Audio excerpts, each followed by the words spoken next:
Okay, we're going to do that over again. Welcome everyone on this beautiful Tuesday afternoon.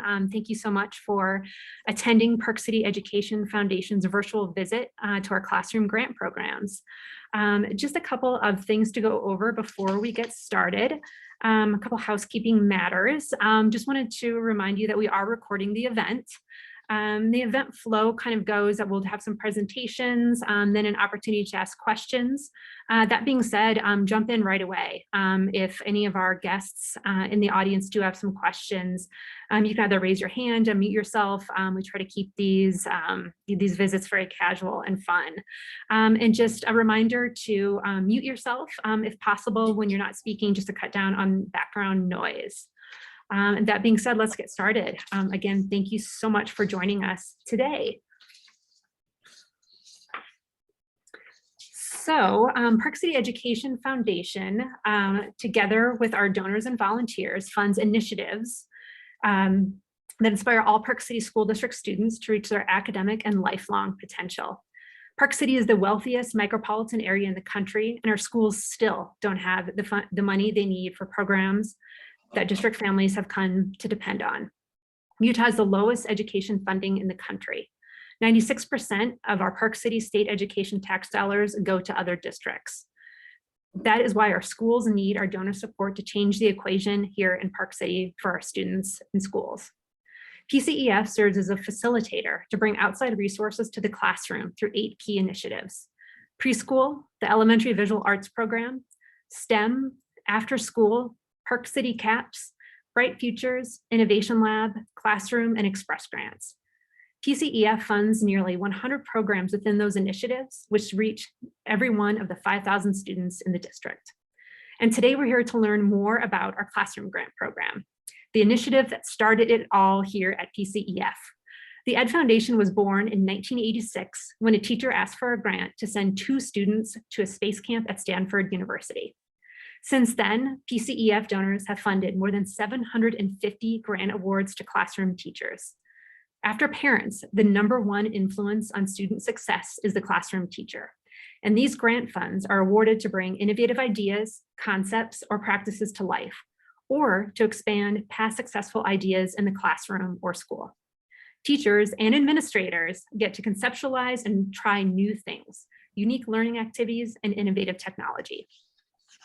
And classroom grant requests are awarded in the spring. The deadline was this past Friday, April 1st, for the following school year. And the awards have a maximum of $45,000 per request. With that, I think y'all have heard enough from me, and I'd be happy to turn over the Zoom mic and camera to some very special guests today. We're going to start with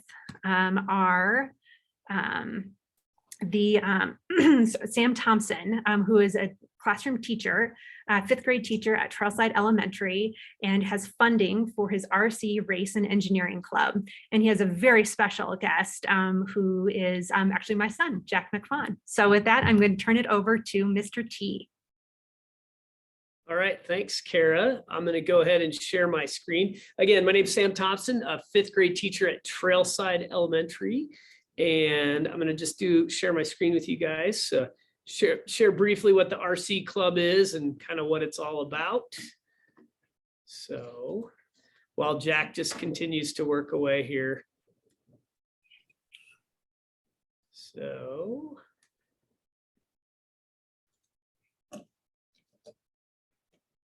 Okay. All right. So again, welcome everybody. Thanks for joining us. And so I started the RC Club after I did this at Treasure Mountain when I was there. We were doing this as an after-school club there, and I had a lot of fun with it. And when I moved to Trailside, I was here for a couple of years and thought, this is something that I think elementary kids would really enjoy. So I was able to write the grant and do the idea plan through the school district. And my purpose was to reinforce the engineering process as outlined in the Next Gen Science Standards, to improve students' attitudes about science and engineering, while getting more minorities and female students excited about science and engineering careers. And then I'm not going to fib, a big priority for me is to have a great time and for the kids to have a great time. The process that we've been following is We ordered these Traxxas slash cars, and we ordered them as unassembled kits, and we are building them, as you can see Jack is doing right now, from scratch. And it's pretty intricate, it's pretty complicated. And they're getting pretty far along in the building of the cars. The next thing we plan to do after spring break is we're going to start to race the cars. Then we'll talk about how the kids can modify the cars to improve their speed and aerodynamics and all of those components of racing. And here's just a couple of pictures of our kids. We have a really nice diverse mix of kids. I was originally planning in the grant to have 25 students, and we had over 45 sign up in both 4th and 5th grade. So I was able to get a little bit more funding from the Ed Foundation, thankfully, to get 2 more teachers to assist me, because as you can imagine, having all of these small parts kind of laying out and having kids who may or may not have the background of putting something together like this could be a little bit chaotic. So fortunately, Krista Engel and Melissa Bott both joined me in this endeavor, and we're having a great time building the cars. I'm going to let Jack talk about why he joined the club and some other things about it. So Jack, pause on your building and let's talk about it. Don't be nervous. They're not going to bite. Okay. Go ahead, bud. My name is Jack McFawn, and the reason I wanted to join was because I thought it would be cool to be able to build and race RC cars, because they're fun for 10-year-olds. Yeah, totally. And what's been your favorite part so far? Probably finally getting the transmission piece that we put in backwards. Yeah, so hold up the transmission that you're working on right now. So they had to put this completely together from scratch. There's a lot of internal gears in there, which it's not easy to do. And like he said, someone on his team put one of the gears in backwards. And so we've had to basically take a gear out of another car and swap it into this one. And once you guys have the transmission done, you're going to be pretty far along, aren't you? Yeah. So yeah. What are you looking forward to? I'm looking forward to being able to race them and modify them. Cool. So they can go faster, and it just seems fun to race them and then go at high speeds. Do you have any interest in doing like science or engineering when you're an adult? Not really. Not really? Okay. What have you enjoyed while we're doing the process? What's been something that's been fun? Let's see the other way. The right Teddy. What's been something that's been fun, and maybe what's been something that's been challenging? Building with my friends has definitely been fun, and meeting new people. And then what's been hard is all the little pieces. The little pieces, getting lost. Mm-hmm. And trying not to, to find them. So yeah. So that is RC Club in a nutshell. What we plan on doing next is we started it here at Trailside, and it's called RC Club version 2.0 because the grant was originally written for last year, but because of all the COVID restrictions, we couldn't really have a mix of kids from the different classes. So we plan to finish out this year at Trailside. And next year, I'm proposing an expansion of the series to McPolin Elementary School. I'm moving over to McPolin as a teacher there next year, and the 2 teachers here will continue it here. And then the following year, if everything goes as planned, I'd love to see it at Parley's Park and Jeremy Ranch. And in the spring, we'd have a district race where all 4 schools would get together and have a great time. So that is RC Club in a nutshell. Are there any questions that folks have for me?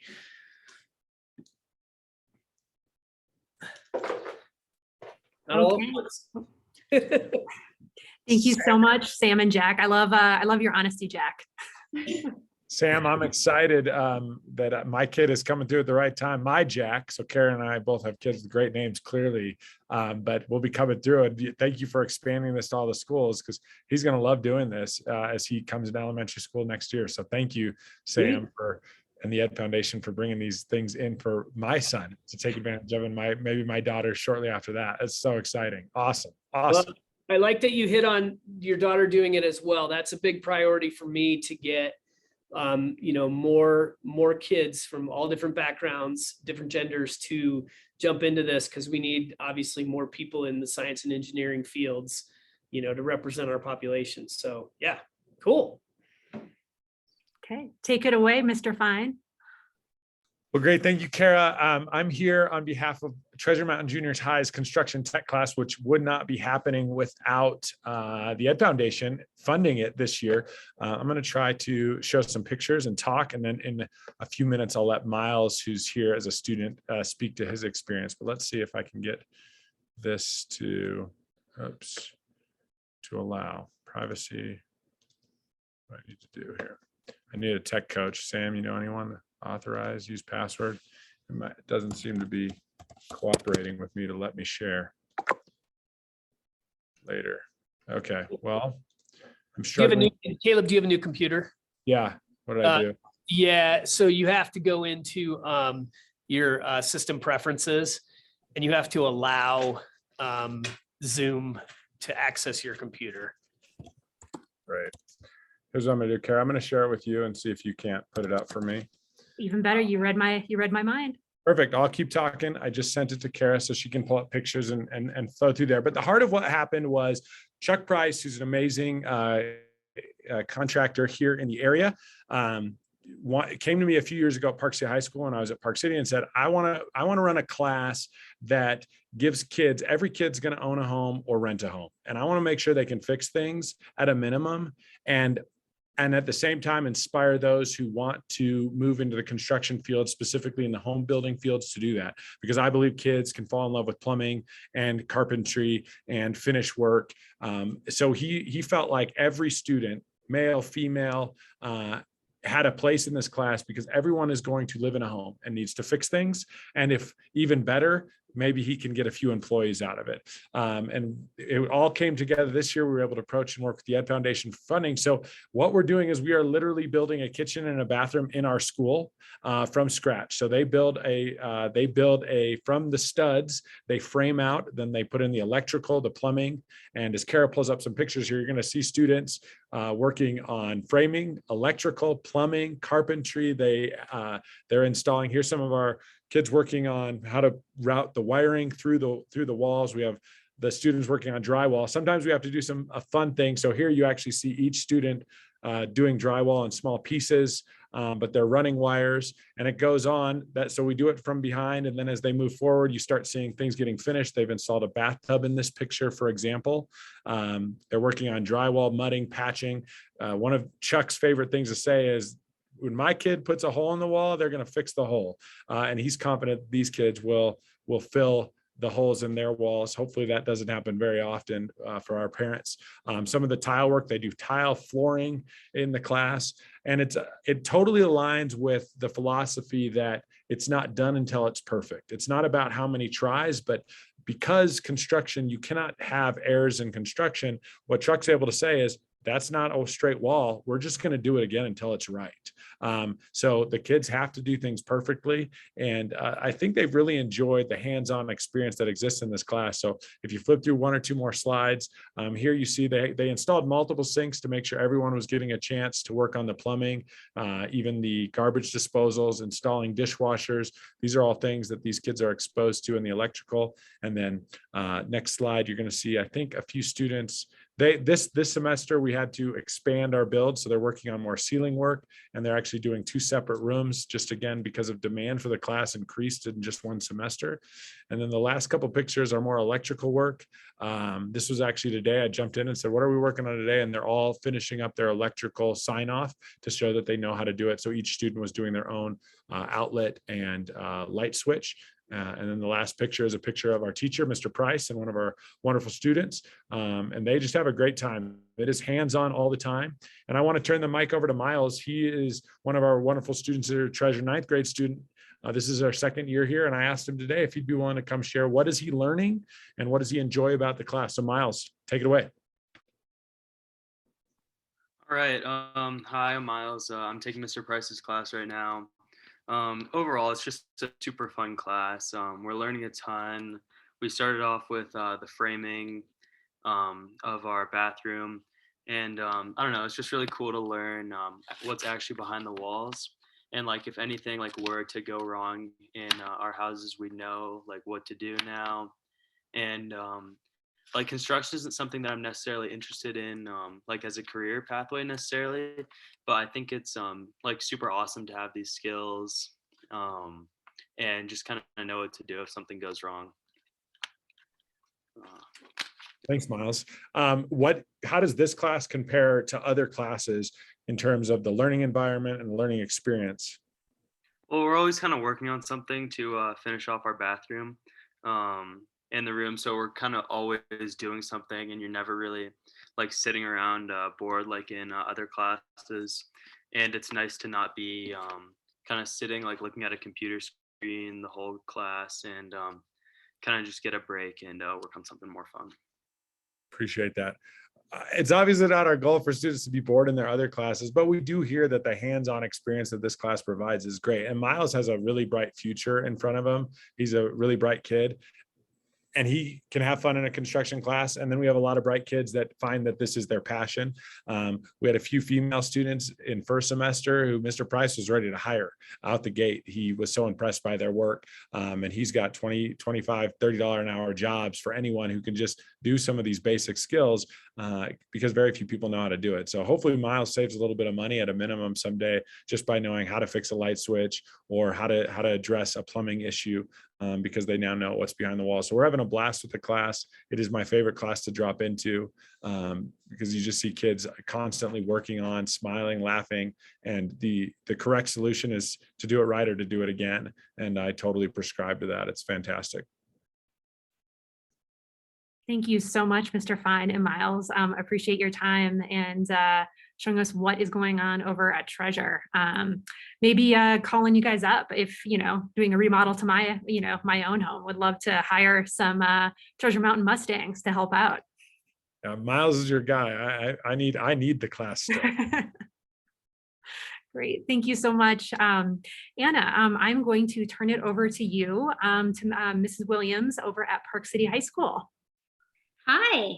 Well, first I want to say, Caleb, that program sounds amazing. I'd love to see something like that at Park City High, where we're always looking for vocational opportunities for kids. So that's awesome. That's the first thing I want to say. And the second is, I saw the poster in the background there, Caleb. I'm so sorry about North Carolina's loss to Kansas last night. That was tough.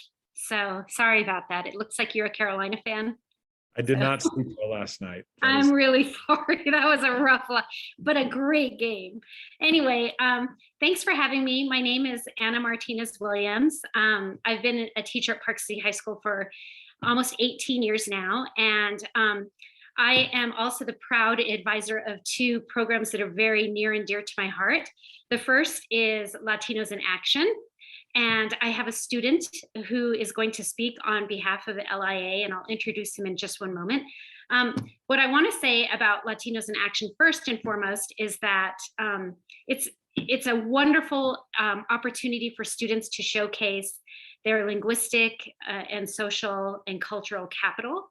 It's also a wonderful program that allows our students to build upon the inclusivity that we need so desperately at our secondary schools.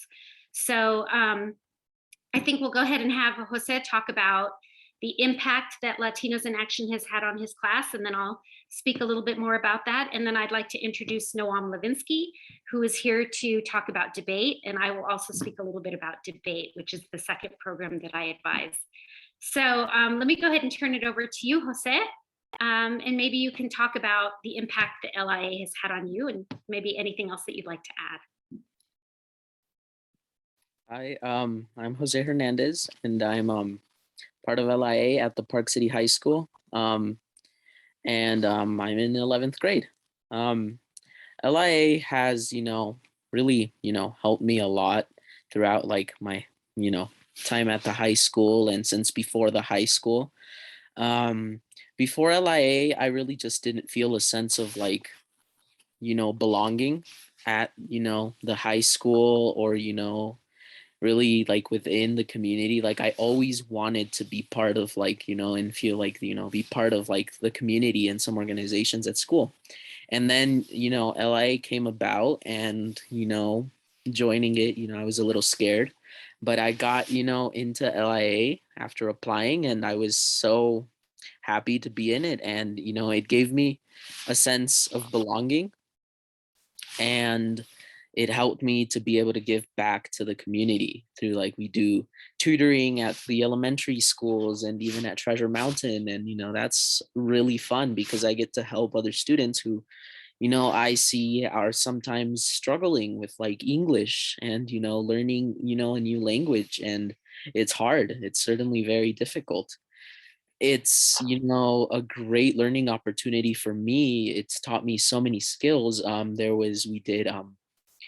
We wrote like a speech for like to practice our public speaking skills, and that helped a lot because I had to present it in front of the class, and that was scary, but it helped a lot. And it helped me a lot to know that my voice does have value.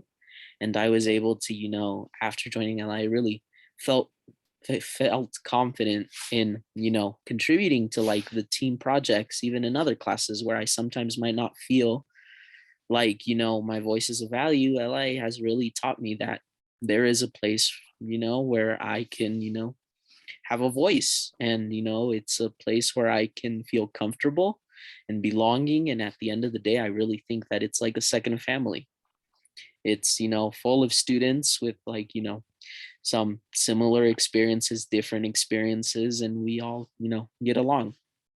And, it's helped me find my sense of belonging, and it's helped me, really give back to the community. Thank you, José. Thank you, José.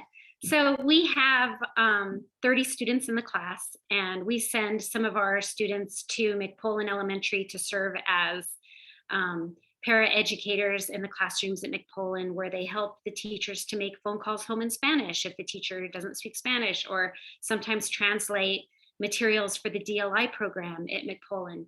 We also send a group of kids to Treasure Mountain. José is one of the kids José is a superstar in math and science, future doctor, right, José? He goes to Treasure Mountain to work with the students in their math and science classes. And the counselor there, Nico Jensen, has paired up our students with other students who might struggle academically or socio-emotionally. So by having a Latino in Action student there, it gives them a peer kind of leader and friend to help them move along the continuum of academic success. So really proud of the students in LIA. We've done some great service projects this year, from a culture week to providing care packages to the healthcare workers at the Park City Hospital, to providing translation services for the People's Health Clinic. It's just, I think giving back to the community is really important, and it's also a wonderful way to empower students. So we are a service organization, and we would not exist without the support of the Park City Ed Foundation. And the Ed Foundation has championed LIA for the last 12 years. I don't think we'd exist without the Park City Ed Foundation. So thank you so much for your donations. Know that they help us to be stronger and more powerful. And like José said, the Park City Education Foundation helps us to find our voices so that we can share our beautiful multiculturalism with the rest of the folks in the greater Park City community. So thank you, José. I'd also like to talk a little bit about the second hat that I wear after school hours, and that is as the debate coach for the Park City High School debate team. And I'll tell you, that's a lot of fun. So I have Noam Levinsky, who's a senior, and I'm gonna just give a shout out to Noam very quickly. Noam is headed to the Tournament of Champions, the first student in Park City High School history to go to the Tournament of Champions in Lincoln Douglas debate. This kid is extraordinary. So we're super proud of Noam for that. I'd also like to shout out to Noam for being selected as the Sterling Scholar in debate. And we haven't won Sterling Scholar at Park City High School in debate in several years. So I'll turn it over to you, Noam. And you can talk about the impact that debate and forensics has had on you personally. Yeah, thanks, Ms. Williams. Debate's definitely been the biggest and most impactful part of my 4 years in high school. I really just couldn't envision like where I would be in the school today without debate. Debate has a number of huge benefits on students like me. I think one of the biggest ones is that it's really direct academic enrichment, and the skills you learn from debate are super applicable to any academic endeavor you take on. The ability to research, read, write, present in front of people is something that is really hard to learn as a high schooler. Being able to present confidently and also being able to really know your stuff about difficult topics are things that we try to get in through English and social studies classes. But the extent to which debate goes into those skills is just huge compared to what you would get from regular academic classes. And what that really does is it creates a group of students who are capable of researching complex issues, writing about them, presenting about them in ways that are really impressive. I think it also has created, at least in me, a lot of, a feeling of like civic responsibility and involvement in the community, where aren't a lot of other activities that have students going very hands-on on real world issues, where in debate, we have topics that we debate from anywhere between 1 month and 1 year. And from working with younger students on that year-long topic this year, I am proud to say that I have never met 15-year-olds more educated on American water policy. It's really impressive just how in-depth we can go on political issues that really matter and have really big impacts on our lives. And it also creates this idea that we should be able to communicate, and even when we do disagree politically, because if there is one rule in debate, it's that everyone should disagree in round. And when we are disagreeing, we learn to do so in a way that is respectful, and we also learn to learn things from it. Normally when we disagree, we kind of have these like echo chambers where just insistent, I'm right, I'm right, I'm right. But with the strategy behind the debate, we often end up having to think, well, okay, what were my opponent's points that actually made a lot of sense that I need to think harder about? Because if you're the kind of debater who's in an echo chamber and refuses to really listen to what your opponent's saying, you're not going to get very far. So you learn to appreciate alternative viewpoints and kind of to listen to others. And I think that's something that's really valuable, especially in today's age of political polarization. I think the last thing I want to say is that the funding that Park City High School debate gets, especially from the Education Foundation, is incredibly effective at creating a good program. Right now, Park City High School is one of the best high school debate teams in Utah, and we're on par and winning debates against the best private schools in the nation, right? We're talking schools where kids are paying tens of thousands of dollars every year to attend private schools, and Park City debaters are going to head with them, and we're winning. And that's something that we can't really do without really high quality coaching staff, without really high quality evidence. And I'm appreciative to everyone at the Education Foundation for giving me the resources I've needed to really succeed in debate in a way that very few other people from Utah have done.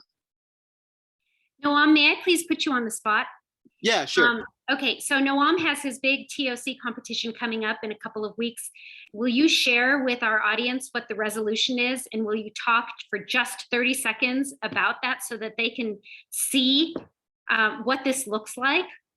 Yeah, so our resolution that we've been debating since January in my type of debate, Lincoln Douglas, is resolved.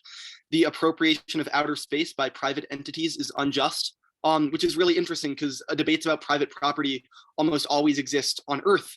We talk about things like the public trust doctrine and private property rights, but we never extend them to outer space. And as we see things like Elon Musk going into space colonization and a bunch of other private companies expressing their interest in outer space, there's this big ethical question of whether space should be ruled kind of as a free market economy or whether it should operate in a different political realm. And I think this is one of my favorite topics I've debated throughout high school because it combines really technical policy type questions, things like how would you enforce a public trust doctrine in a scale so large as outer space? But it also involves more ethical questions where like I've debated debates about, policy in the public trust doctrine, but I've also debated debates where we're entirely talking about Marxist philosophy. And that's something that like not a lot of high school activities are getting you. And what the best thing about this topic is that it just totally varies round around, is that sometimes it's this technical thing about, what would private property mean for tensions over satellites between the US and Russia. And then the next round is entirely on how private property conceived of philosophically in the 17th century should apply to outer space. It's really varied, it's really cool. And I've had just some awesome debates on it. So yeah. See what I mean? It's incredible. And a shout out to José Hernandez. And this is why it's cool to be the advisor for both debate and LIA, because last year José was a part of the debate team and he was one of our public forum debaters. And so I just think it's really cool that we can have some crossover and have a more diverse debate team. So thank you, Noam. Thank you, José. I love my work because of the wonderful students with whom I get to interact. And again, thank you to the Park City Ed Foundation for making it all possible. Thank you so much, Anna, Noam, and Jose. I mean, I'm just blown away. I am very optimistic about our future after hearing from these incredible students today. I mean, who would think, learning can happen in just such different formats, from, RC cars to construction to service projects, and using, your multiculturalism, as your superpower to, Noam, I wish I could even like Marxism and water policy. I love it. And believe it or not, I was a former debater in high school. Not that you can tell by my like flubbing of public speaking right now, but just so fantastic to hear from these students. I'm not sure if our audience has any questions. I pull everybody up. If you do, please unmute yourself and start asking away. I think our audience might be a little intimidated by these pretty cool, pretty bright students. Holy buckets. I can't even turn on there we go. Hi. Noam, I have a question for you. How did you decide on Lincoln Douglas? Like, I know there's different areas of debate, and how did you decide on Lincoln Douglas? Yeah, I think my journey to find Lincoln Douglas was a pretty long one. I have done almost every type of debate offered. I've done policy, I've done public forum, I've done speech events. And what I think I firmly committed to Lincoln Douglas through around the middle of my sophomore year. And I think it's actually a pretty good story, where I was talking with a coach, I remember, at an out-of-state tournament. We were in the airport in Chicago, and he told me, like, Noam, I think you really love Lincoln Douglas, and I'm just questioning as whether you can make it on this national circuit in LD, because it's hard. Lincoln Douglas is known as one of the most competitive debate events on the national circuit, where it's really hard to break into it as someone from as small of a district as Park City, because compared to the schools I'm competing against, I think this is one of the few situations in which Park City is an underdog. But what I would say is that I committed to Lincoln Douglas because I love it. It focuses a lot more on philosophy than other types of debate, and that's what I'm really passionate about. I love those policy debates. I find them really interesting. But what drew me into debate was the idea of thinking about critical theory and philosophy, and Lincoln Douglas is really the main place where I could do that. And I'm glad I made the choice I did, because especially with the help of funding from things like the Education Foundation, we were able to create a program that could actually get a Lincoln Douglas debater to the Tournament of Champions, which 2 years ago, we didn't know if that was possible. It was something that was really just out there. And yeah, I committed to it because Lincoln Douglas was the kind of debate I was passionate about. And it ended up working. Clearly.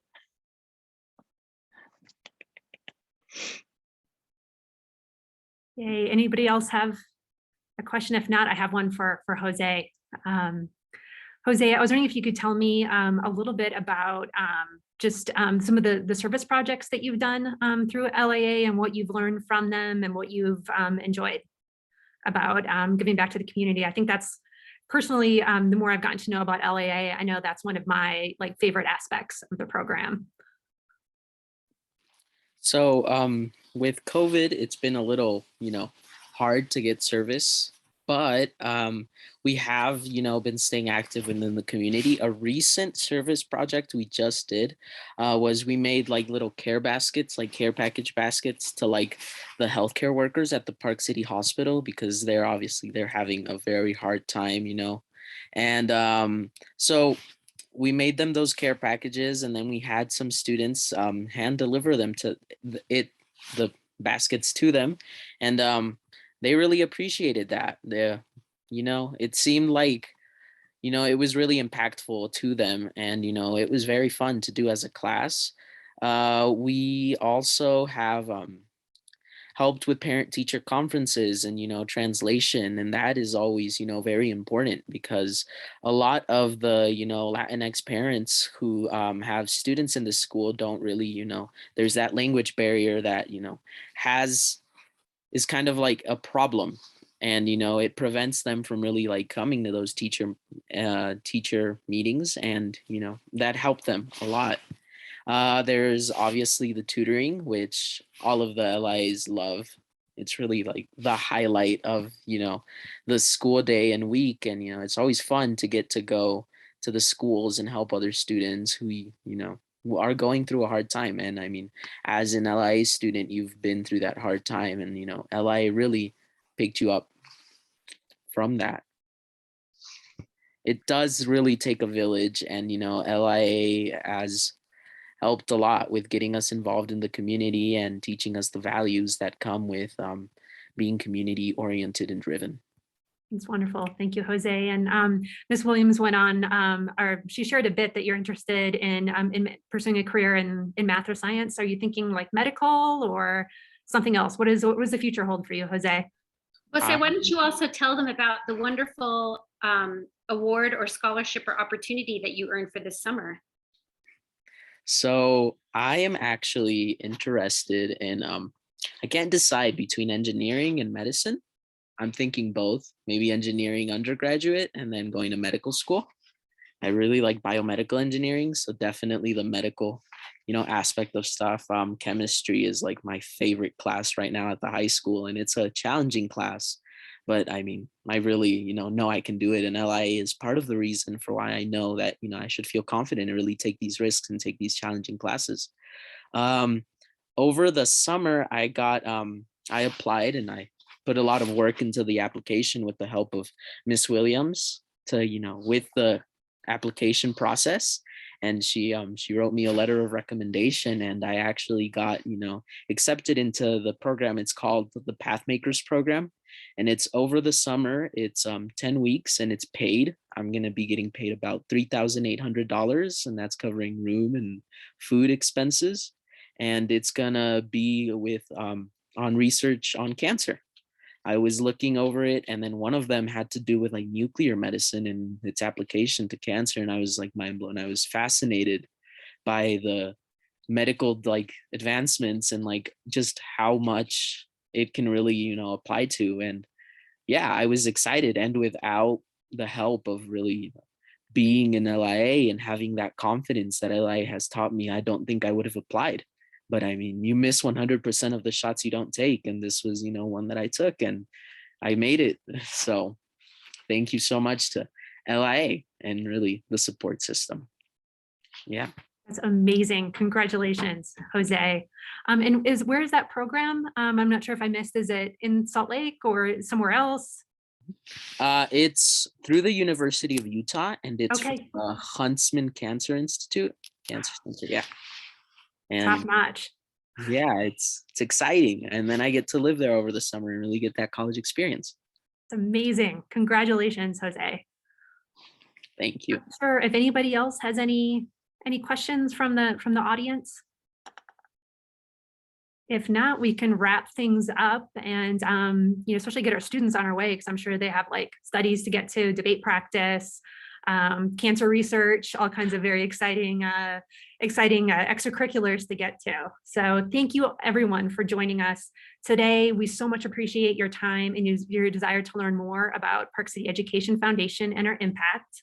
We also appreciate our donors' support for making our classroom grant program and other initiatives possible. Please keep in touch. I'm just going to pull up my screen quick. Or not, as I have too many things open. But anyway, please keep in touch with Ed Foundation via social media, newsletter, other channels. And we'll post the recording of today's virtual visit on our website in the next day or so. So please be on the lookout for that. It's a wrap. Please enjoy the rest of April and happy spring break to our students and teachers and everyone. Y'all deserve to get some R&R next week. Thank you so much.